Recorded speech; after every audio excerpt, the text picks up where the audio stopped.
Madam आज आजमगढ़ का visit किया है आपने, क्या क्या चीज़ें मुख्य तौर पे देखी गई हैं? जी देखिए, आजमगढ़ में कम केसेस थे, इसीलिए 3 जिला मिलाकर बलिया भी जोड़ करके इसमें 40 केस को लेके आई थी और 40 केस की आज सुनवाई हुई।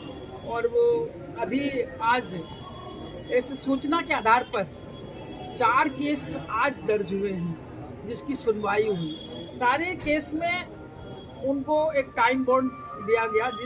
आधे से ज़्यादा केस का तो निष्पादन आज ही क्लोज हो गया।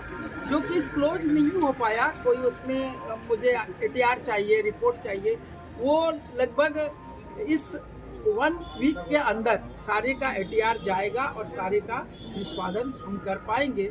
इस तरह से मेरा हुआ। मैंने आज सवेरे आने के साथ ही जेल विजिट किए थे। जेल में जो महिलाएं रह रही है उनकी रक्षा, सुरक्षा, भोजन व्यवस्था, हेल्थ और खेल कूद व्यवस्था को, सारी चीज़ों को देखा गया है। और उसमें जो डायरेक्शन हमारा आया है वो मैं लिखित रूप से भी भारत सरकार को सबमिट करूंगी, स्टेट गवर्नमेंट को भी दूंगी और जिला के अधिकारी भी उसको देखेंगे।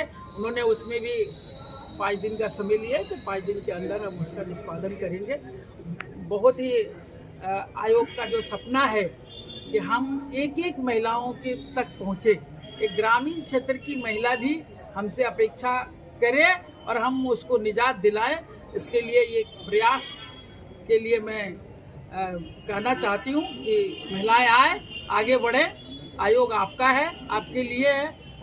मैडम, किस तरीके की समस्याएं मुख्य तौर पे? ज़्यादातर जितनी भी केसेस आती हैं हमारे यहाँ, उसमें ज़्यादातर घरेलू हिंसा के केसेस होते हैं, साइबर क्राइम के केसेस हैं।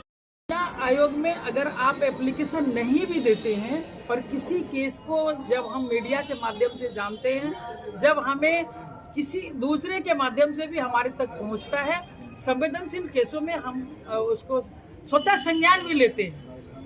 और हम ये नहीं है कि सिर्फ अपने वहाँ पर भी, आयोग में भी हम सुनवाई करते हैं एक एक केस का, और वहाँ पर मैं ऑनलाइन भी ऑफलाइन भी बुला करके भी उसकी सुनवाई करते हैं। मैडम, क्या क्या रूपरेखा रही है आज के, कितने के कार्यक्रम में विजिट किया आपने? मैं विजिट की हूँ, अभी तो जेल गई थी, उसके बाद इस कार्यक्रम में आज आयोग आपके द्वार कार्यक्रम के जनसुनवाई की हूँ। इसके बाद मैं अभी ओएससी सेंटर जाऊँगी और हेल्थ सेंटर को देखूँगी कि वहाँ हमारी महिलाएं कैसे रह रही हैं, क्या व्यवस्था है, सरकार के जो मातृजननी सुरक्षा योजना है उसका कितना इम्प्लीमेंट करते हैं। उसके बाद भी मुझे समय मिलेगा तो मैं वृद्धाश्रम में भी रहने वाली महिलाओं को